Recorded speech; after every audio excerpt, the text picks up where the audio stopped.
Welcome back to another episode of the Resellers Mindset Podcast. My name is Mike, also known as the Used Book Guy on YouTube, along with my friend and fellow full-time reseller, Johnny B. We help people start and grow their reselling businesses from the ground up. We also have a weekly Zoom call and private Discord for all YouTube members. Head on over to youtube.com/usedbookguy to join the channel and gain access to the full-length podcast, Zoom call, and private Discord today. Let's get into this week's episode. What is up, everybody? Welcome into episode 10. We skipped a week last week. I was super sick. I couldn't even say 10 words really at this intro. So we got to make up for it here. So episode 10, today's topic is going to be our biggest win and our biggest loss of 2022. Just, basically a little inside look to mine and Johnny B's business here. So it's a whole year, so it's a lot to kind of take in, right? You just got to pick a few things and kind of roll with it. It's easier to kind of do this on like a more monthly base, what's your biggest win this month, your biggest loss this month, versus taking the whole year. It's like so much happens in a year, right? A lot of people can start selling in the beginning of the year and have a full-time business by the end. So it's like, this can cover, so many different things. I'm just going to throw mine out there and then I'll get into it a little bit of details. My biggest win was expanding into CDs and DVDs. That was it literally changed the business for me. It gave me two different outlets than what I already had. And I said in a bunch of videos throughout the year, like, if I only would have looked at the books in some of those thrift stores, I would have left hundreds and over the year, tens of thousands of dollars on the table. So that was the biggest win for me. How did I stumble upon it? I got lucky. I was just scrolling on YouTube, right? Doom scrolling. Came across the video how to get ungated in CDs and DVDs cheap, and I went down that route, and then I made the video for everybody else to kind of do the same. That was my biggest win. I'll get into a little bit more details here, but we'll just shoot over here to Johnny B and see what his was. My biggest win was got a guy through the auction house when they were still doing the retail stuff before they sold me my warehouse I live in now. Yay. And he still comes here. He just drops them off on the other half. Basically, there are these old vintage paperbacks and magazines, thousands and thousands, and he still has more. It's like a never-ending supply. It's great. But these are like pre-ISBN. You can't even scan them if you tried. They got really cool cover art, and if you're unaware, books and magazines back then were actual paintings that they then took a photograph and did fancy book, whatever work to do on the cover art and the interior art as well. And you got your like Isaac Asimovs, and you've got your old school Louis L'Amours, and what's this guy here? William Herbert, Frederick Brown, Bill Malden, all the classic guys, right? Golden Age stuff, Silver Age stuff. But it's in such a great quantity and sells so frequently for me. That was probably the biggest win, and they're super light. So shipping is always under £1 if they buy one. If they buy more than one, it's like 4 or 5 they got to buy before it's over £1. It's fantastic. Love it. So that was the biggest win. Yeah, getting those. And I pick them up now that I have this knowledge whenever I see them. So now you got me rethinking my biggest win here because you just threw out a source basically.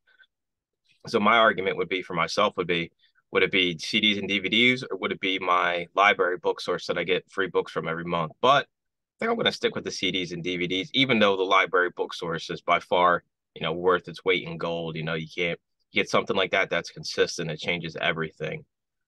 See, I can't even go there because I got the buy box for 1 week before they cut me off. And it was like, and then I I didn't even know. get the CD and DVD till much later in there. Yeah, So yeah. that's going to take me right into my biggest loss is going to be, I don't even see it as a loss, honestly, is restock limits.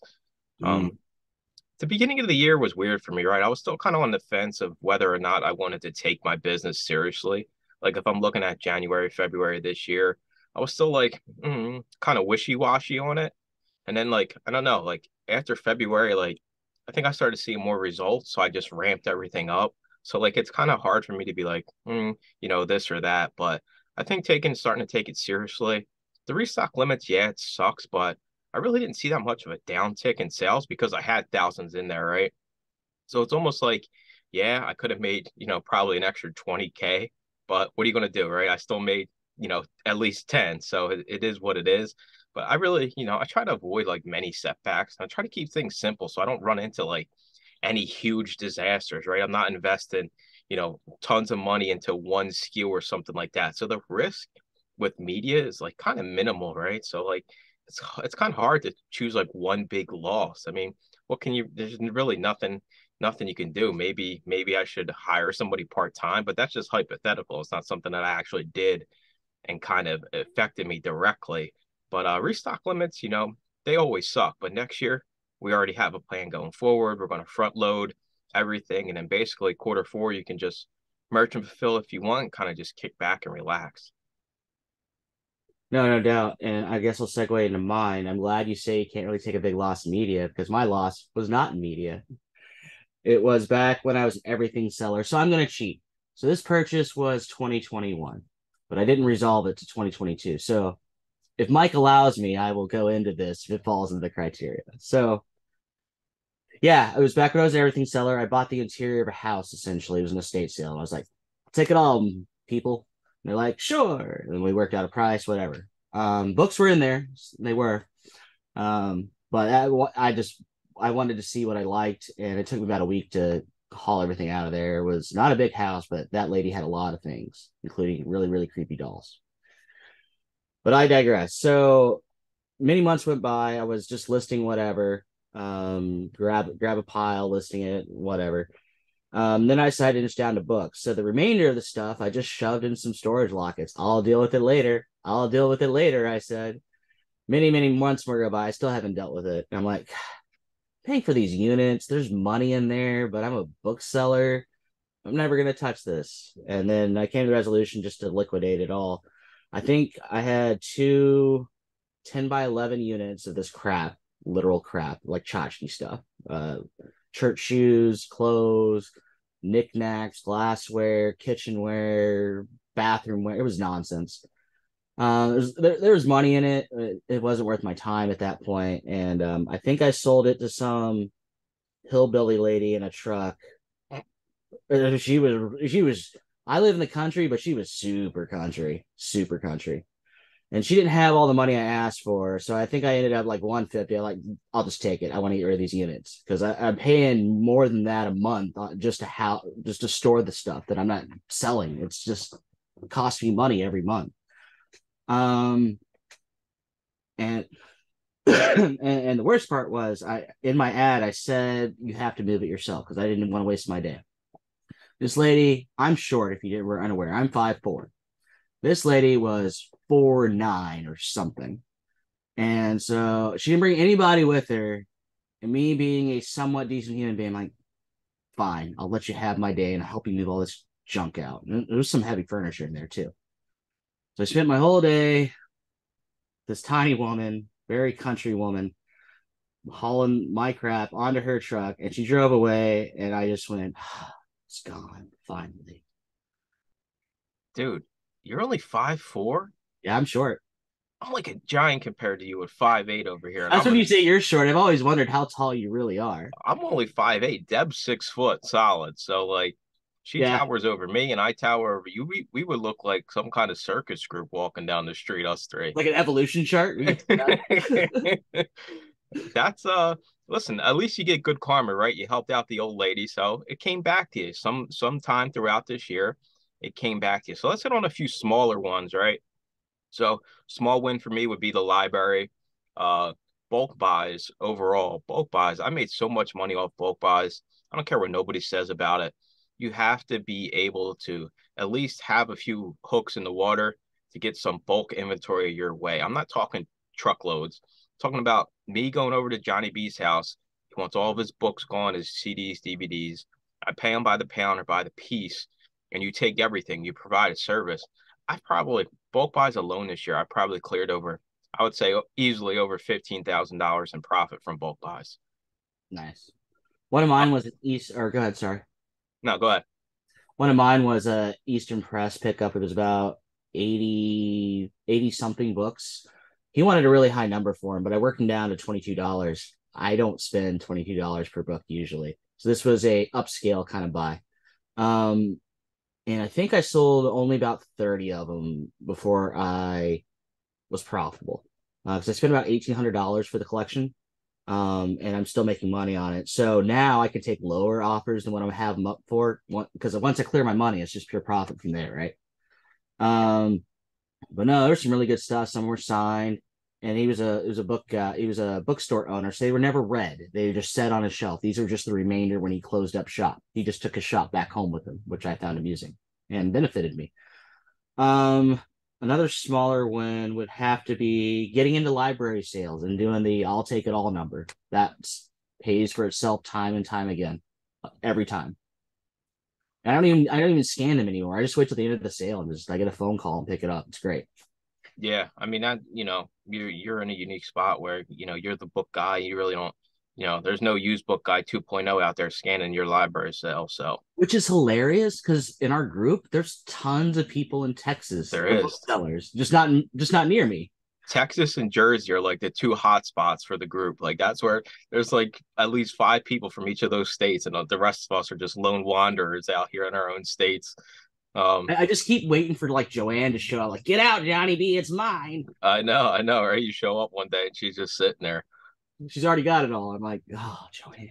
Hey, I still think it would have been funny if Joanne would have ran into Chris in the back room and there was some kind of video footage of this. That would have been great. So, if those that don't know, Joanne, she's a member of the group, and Chris too. And Joanne came on the one weekend and said, "Hey, there's somebody else that has backroom access to my Goodwills," and she was pissed off. So, Chris comes on the next week and Joanne's not on the call. And I had a one-on-one with Chris, so I knew he was from Jersey. And he messaged me like, "Hey, I got backroom access." And it happened to be him. So 2 people in the group of, 70 of us had backroom access to the same Goodwills. That's crazy. Like, what are the odds? They both had to follow your channel. They both had to join the group. They both had to live in the same area and shop at the same location. The odds are insane. It'll never happen again. Never. No. It's crazy. But it just goes to show, you never know what you're going to run into. A loss for me, I would say, I consider this a loss, even though it's not like tangible. It kind of is to me, is not getting a storage unit sooner. I should have living on the third floor. It's just too much work, especially with bulk buys, bringing everything up if it's cold or rainy, taking it all back down. It just wasn't feasible for me, but I was hard headed and I'm cheap, right? I don't like spending money, even though I make a decent living. I don't want to spend any more money than I have to. So I kind of waited out and held out for a good deal in a storage unit. So I guess it kind of worked out in the end. But those first 6 months of the year, just like the heavy lifting is brutal. 3 floors it I don't know beats how you you up. did it, man. I don't know. You got to like have like tree trunk style calves. I had a bulk buy, a CD bulk buy, and it was 100 degrees out. So I was bringing them up here to the AC, and it was 3,000 CDs. The car was literally full of CDs. And that was like kind of like the writing on the wall, like, listen, you can't be doing this. I was going to buy a pop-up tent for out front on the sidewalk for when it was hot, because in the summer I got really sunburnt. That's why I started wearing my safari hat in the videos, because Debs like, you can't be out there. You're just going to fry up. So You look like Dora the Explorer. It was amazing. yeah, that was a big hit to me. It's just one of those things, right? In retrospect, a lot of things could go different ways, and you should make a decision sooner. It happens, though, right? It's kind of like hiring your first employee.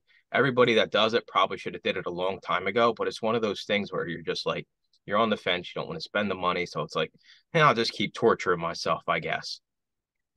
I will go into that because that's what I was about to bring up next. Employee is both a loss and a gain, and sometimes just pure loss.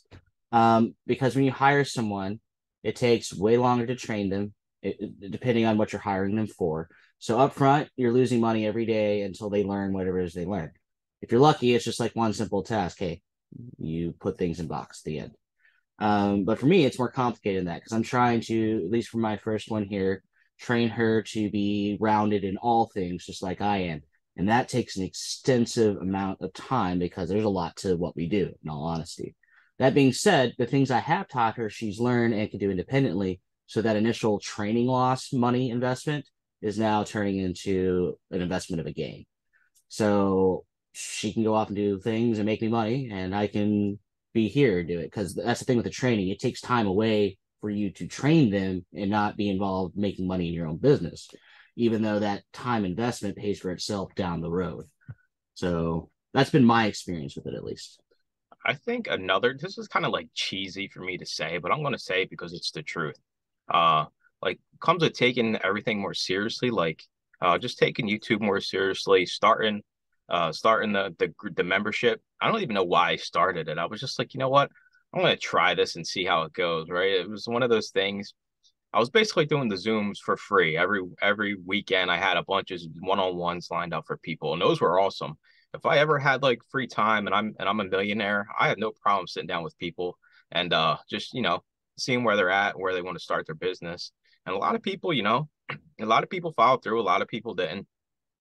It's whatever, but just like kind of starting the group, it held me more accountable, like I don't know, it made me more accountable to myself and my business because I mean, there's people out there in the group that do, make more than me and have better days and better weeks and better months and better years. But it holds you accountable to a standard where it's like, hey, like how can I sit here on, YouTube and preach things if I'm not actually doing it, right? Like anybody can sit there and say, oh, we'll go do this and you'll make this amount of money. Well, if I ain't got the numbers to back it up, then what I say is useless. Just unsubscribe and unfollow and don't even bother, right? So it's almost like I have to proof of concept myself to other people. And that kind of holds me more accountable and being around other sellers. It's like, hey, like, all right, you beat me today in sales and you hit me up like, hey, how your sales been? I don't want to tell you, oh, I haven't sent a box in 2 months. No, I want to be like, hey, I sent in 10 boxes this week. All right, get off my back. What are you sending in? No, you're absolutely right. Because I get that from our group here in the daily refinement group. Like if I say something, I hold myself to it. Because if I just say it to myself and keep it to myself, I have that flexibility of like, I'll do whatever that is next week or next month. Because I know somebody's going to ask, since I mentioned it, hey, how's that thing you did that you said you were going to do? Did you do it? I'd be like, no. And then I don't want that because I hold my words, my bond kind of. So yeah. And I think that applies to a lot of people in the group. They say it and they gotta execute. Yeah. Maybe that's why a lot of people don't say a lot of things out loud because Yeah. they know Then it's real. the used book guy's gonna come bust your chops, in 2 weeks. And I want to hear results about what's going on, right? It's like somebody said they have a death pile in the group. Every week they hop on the Zoom call, and I'm like, hey, what about that death pile? And they're like, oh, well, yeah, It's like going to school and the teacher asks, "Where's your homework?" yeah. It's kind of like that, But it's like, it's just like kind of person to person. It's not like something you got to do, right? It's your Yeah, business. You don't got to do nothing you don't want to do. You don't feel like absolutely. you don't feel like listening or doing whatever. It's perfectly fine. But like putting it out there, kind of speaking it into existence and kind of, I don't know. I like to think I do everything the easy way, right? I think so many people get caught up with just making things so much more complicated with Amazon and eBay. And I'm just kicking back, relaxing, just living my best life. And everybody's like, well, this is going on and that's going on. I'm like, who cares? How many boxes you send in this week? You send in 10 boxes a week. You ain't worried about nothing that's going on because you're just collecting a check. Like people get caught up in the nonsense. And I'm like, no nonsense approach. But it's good to be like, hey, here's my numbers. I always put my numbers out there. So it's like, I hold myself accountable to those and my goals. And, I wanted to have a month where I did over 12K. And here I was, right? Going up there, 10K, 11K a month, and then restock limits. So it's like So close. crash and burn, right? So I was on books and bourbons, like, hey, I want to have a month where I do 12.5, right? I was well on my way. I was like, if everything keeps going the way it's supposed to, I probably would have had a 15, 20K month. And just doesn't happen, right? What are you gonna do, right? You have these goals. Some things happen that are not in your control. So you just roll with it. It's not a big deal. I'm not like beating myself up about it, like, oh no, this is the end. I'm like, well, next year it ain't gonna happen because I'm gonna front load the first 8 months of the year. And then it is what it is. Quarter 4, restock limits, let it happen. Merchant fulfilled was good for me, so I can't even complain about that. But it's you learn every year, you learn every day, you learn every month with this business. Yeah, you're absolutely right. Because I think people get caught up in the over analyzing, have a full plan before they even try it, and they just get stuck and plan forever, and never do. And then you have everybody looking at the social media, these like big haul things. That could be me. What did that guy do that I can do? And I need to be like that guy. And they don't realize that big haul may be like a once in a while thing because we get big wins too, but they aren't every single day. Um, And yeah, and then I had a third one. What was my third one, Mike? My third one was um My third I one don't know. is, It's gone. what makes you special? Why can't there be a Johnny B 2.0? Because he would die, and he half of him would be a robot, an android. There will be a better improved Johnny B 2.0 one day who does one eBay listing a day and just has 50,000 items in Amazon. That'd be a great day. That'd be a much easier day. My life is not easy. No, I think about this all the time. Like if I was just to pack it in with eBay and just like let my store die off and I just get the residuals and just do Amazon full time, would that be okay? And I'm a little my hesitation in that is diversity, right? Like Amazon, they pulled the card this year of no more books, and then I'd be screwed, right? And I have to restart my store up on eBay. So that's probably the only reason I don't do it is just for my own personal security and having more diversity. But doing eBay every day is 5 times as long as a full time Amazon person. It really is. It's so much more time invested. Um, but no, I think Johnny B 2.0 would totally be all over. Nah, I'm just an Amazon seller. Screw that eBay stuff. It takes way too much time. I He guess would. the thing is, like, is there like, could we literally write out a blueprint and somebody could come in and do the same exact thing we're doing? I think the answer is yes. I mean, Yeah. I mean, unfortunately, I don't hide anything, right? So anybody can do every single thing I'm doing and probably get better results than me.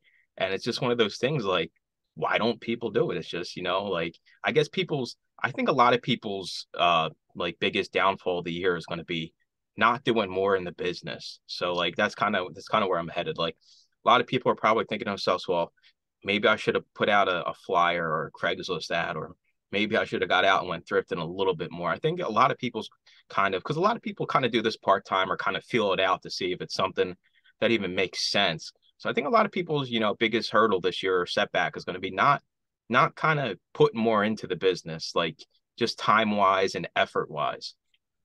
Right. Now, Johnny 1.0, here are his plans for an easier life eventually. I'm gonna have employees. That's the route I decided to go. You don't have to have employees to do this business. You can be a solo op the whole dang time. But for what I have envisioned and what I would like to put my money in outside of reselling, this is what I decided financially is the best way to do it. So I have to bring in a person, train them to do one thing that I do, and that's their job. It's a very boring job, but that's their job, minus the one person I have here, which is me, who could do any of the jobs. But it's going to take a while and time, both in training, finding the right people, long-term people, paying them right, and then continuing to scale. So for a unknown period of time, because I don't have the answer to that, I could say, here's my 5-year plan, guys, just like the McDonald manager program. But I'm not going to say that because I don't know how long it's going to take. I have no problem leading by assigning a task, a delegation. There's the word I was looking for. I have no problem leading by delegation, and I'm just taking calls and I'm looking how to improve the business as a whole. And I'm more in the back planning kind of person versus the hands-on person. That's what I'm going to transition to. That's my Johnny 1.0 plan. All right, so now we're going to do some hypotheticals here, just me and you kind of Sure. just spitballing here. So let's kind of try to put together a list of people that are listening to this or watching this, of just some of the things you think people are going to say were their biggest setbacks this year, like the things that they, like their biggest problems of the year, kind of like what we did for ourselves in the beginning of this. Um, I'll start out here. I think one is definitely going to be um, buying inventory and not listing enough inventory or sending enough inventory into Amazon. That's a good one. Basically death piles Yeah. for Amazon and eBay. Time management would be a thing. If you're too busy sourcing, just like yours, you're not listing, you're gonna get that death pile, right? But it plays into other things. Like, are you gonna wait till the day before you have to pay your taxes when you could just be doing it every purchase? I was Uh, just going to say bookkeeping, dude. It's going to hit a lot of people hard. yeah, and then don't skip any days. Don't take unnecessary days off. That's another time management thing. Like you could say, I'll do double tomorrow. Then tomorrow comes and you're miserable. You don't have to be miserable. Just do it every day. Well, If you're part-time, you get a pass because you're part-time. I get it. Family or job, whatever. Full-time guys, it's every day. Sorry. If you're full-time, it's every day. The other one would be You not gotta doing, go ahead. you I think a lot of people got to start thinking outside the box. I think a lot of people get in this cookie cutter mindset of just all I have is my goodwill and my Salvation Army. So I think a lot of people are kind of kicking, and I think that's why a lot of people are kind of like wishy-washy. Like they start and then they stop and then they start and then they stop because you only have these few sources where you don't know what you're going to get, right? Imagine if you only had three thrift stores you had to rely on, right? You got to start thinking outside the box, driving a little bit further, trying different methods to get inventory. That's another good one. Another one would mine to be taking a step back and looking at what you have and seeing how you can improve on it, refinement, like Mr. Chris over at Daily Refinement always likes to say. It's the name of his channel, right? Refining processes. And I'll give this other one. And this comes from Mr. Tech and Sports. Here's another plug for Daily Refinement's group. Sorry, Mike. It's all right. No excuses. I can give my excuse not to do something every time a task comes up, always. But I choose not to because I have goals and they drive me. And I think it's like, as much as some of these things are like they're avoidable, it's almost like kind of learning experiences, right? Don't see your setbacks as like, well, I failed, right? I'm a failure because I didn't do this or to do that. No, it's learning. You learn from it, and next year, next month, next week, you change that and you don't do it again. And I think another thing people, like you said, kind of refinement is do what works best for you. I Yeah. don't care what Johnny B does for eBay. That's his life, all right? I don't Yeah. care how efficient he thinks he is. What I do for eBay works best for me, and that's all that matters. There's so many opinions out there and so many different techniques and all these different softwares. If you find something that works for you, keep doing it. If it's working and you're being efficient and you're getting results, don't change it. Who cares what other people are doing? So many people get caught up with like, oh well, if I do it this way and I put a video out there of I use this software, that software, who cares? If you're using a different one and it's working, don't change it. There's no point in changing it because I said to change it.